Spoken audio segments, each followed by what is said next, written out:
Hey kids, what's going on? We're at Avenged Sevenfold headquarters right now. Mr. Zachy V, Mr. Sinister G. This place is it's become our home. But yeah, we're totally in the middle of making this album and it's just been absolutely crazy. It's gonna get crazier. So this is it, Big Blue Building. Check it out.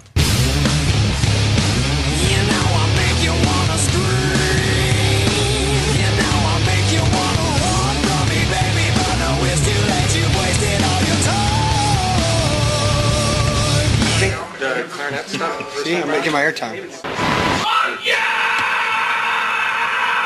He's sitting down too. Oh, really? Yeah! All right, put the mic down towards him. Are you gonna sit for this one? Fuck yeah!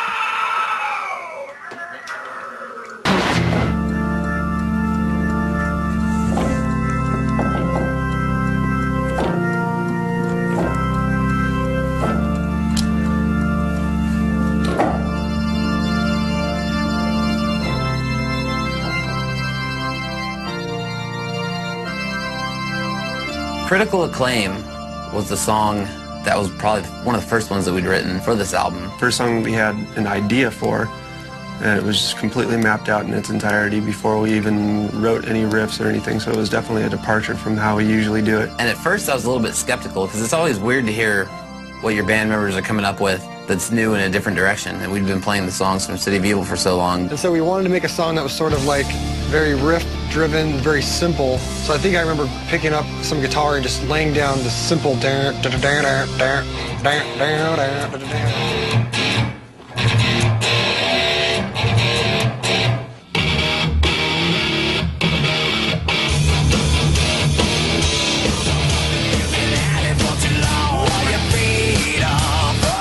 Matt saw the demo all along and knew how it would turn out, but it wasn't until we got in the studio and started adding layers and just making it huge and really working on the lyrics. It was one of my first times really collaborating with him on lyrics, and we just wanted to get a really good message across. So how does it know?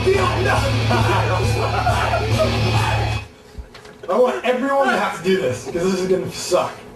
So how does it feel to know that someone's kid in the heart of America has blood on their hands defending your rights, maintaining your lifestyle so you can tag his family's existence?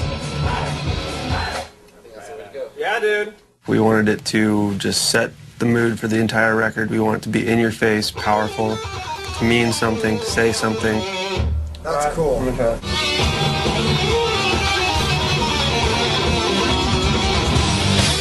Kind of one of those songs that you can be driving around and it'll just really slam right off the bat. Critical Acclaim turned out to be like the heaviest fucking craziest song we've ever laid down. That's what we want right there.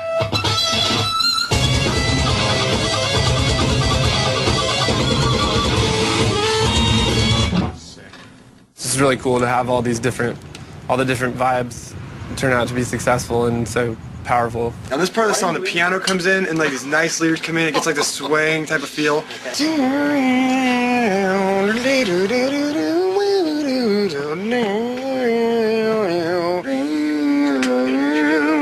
Very like moving, you know, like it's got to be floating. And then you kind of do like, and then and you dive bomb into the fucking.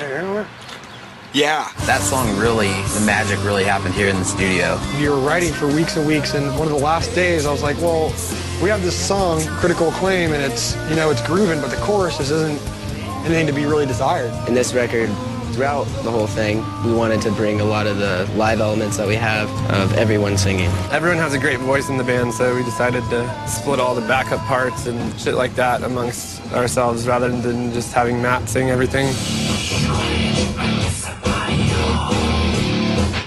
Like those? Cool, let's move on to the second verse. When we were demoing the song, the Rev sang the vocal melody to the chorus. And the Rev had this very simple chorus with a couple chords, which is the chorus you hear today, and he's all, let me lay it down. When it came time to actually track it, it was definitely an element that we wanted to have in the song was the Rev coming up in the chorus, something that we haven't done before. He laid it down, sang this thing, and I was like, dude, you sound awesome singing it. You should sing the chorus.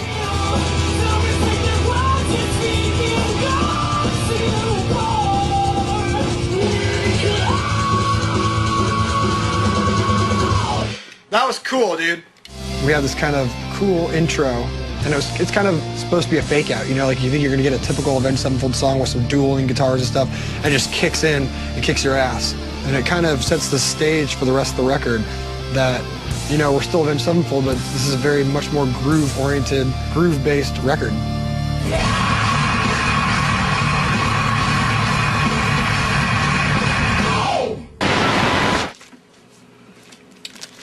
Fuji's. Anybody take an order? Got a camera, I'll take order.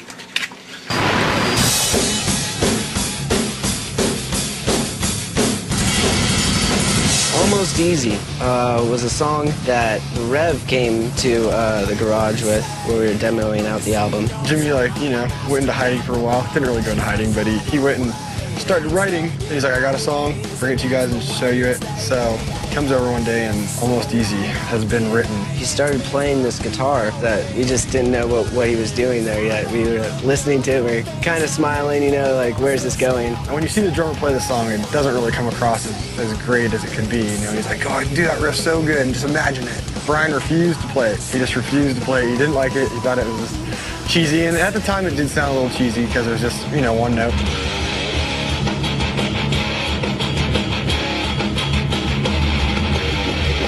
And then as soon as he was finished, he started putting on this drum beat. In the verses, he went to this really cool, it's almost like a Latin drum beat, but very metal at the same time. It was very different from what we were expecting. Almost Easy kind of goes more for the shredding, aggressive vibe, like kind of an old school vibe.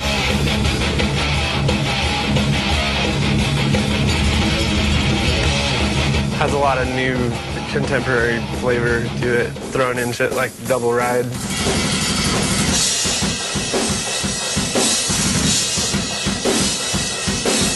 It was one of the first times that we'd ventured off and everyone took over on the vocal duties for the backups. In the studio, we decided to come up with these backgrounds. Mother had it all. We had everyone sing on it, all 5 voices, doubled them up, made a huge like choir pad type sound and some sub bass on there and made the song a little more palatable as to just being a pure thrasher. Thrashing ass tone. We didn't have plans for that. It was just kind of a one-line sort of thing, and it turned into harmonies, and so those kind of things I really love to have happen in the studio because it's a surprise to everybody. Any of you that have seen us live know that we do all our own vocals. We would have to mimic Matt's voice in order to make it sound the best, and this time we wanted to take our own voices and mesh them together, and it really just gave that song, and all the songs for that matter, just a whole new dimension that we've never really done before. So now I think when you do see us live, we've already captured that on the recording. The song was going to be in Transformers, the movie, and then it wasn't. It transformed. It transformed into not being that. And lyrically, it's about people mess up a lot in their life. They fuck up all the time. And it's easy to forgive those. Sometimes it's easy to forgive those people, sometimes it's not. You know, it's always easy to say you're forgiven, but deep in your heart, you don't really want to forgive that person because it's almost easy, is the catchphrase. It's almost easy to just say, okay, you're forgiven, or it's almost easy just to let go, or it's almost easy just to give up. I'm holding in my internal organs have just failed. It's a massive internal failure. Like, I can feel, usually one of them will pain as opposed to, you know, another, but they're all going, yeah, they're still going. Wait! They're still going, dude. No, you just gotta fucking, like, hey, come on! You know, like the old Nintendo system where you gotta fucking just be like, hey, come on, play the game. Scream is a song that's a little darker and a little more vicious, I guess, than some of the stuff we've done before. Definitely a very focused song. Right from the beginning, we really wanted to slow this record down, have it be a really groove-oriented album. We've never really done that kind of stuff. The Rev is a freak when it comes down to laying just a wonderful groove down. We wanted to slow down the record to a tempo of about like 140, kind of the idea of where your heart rate is. And we just wanted it to have a ton of vibe and just a ton of energy.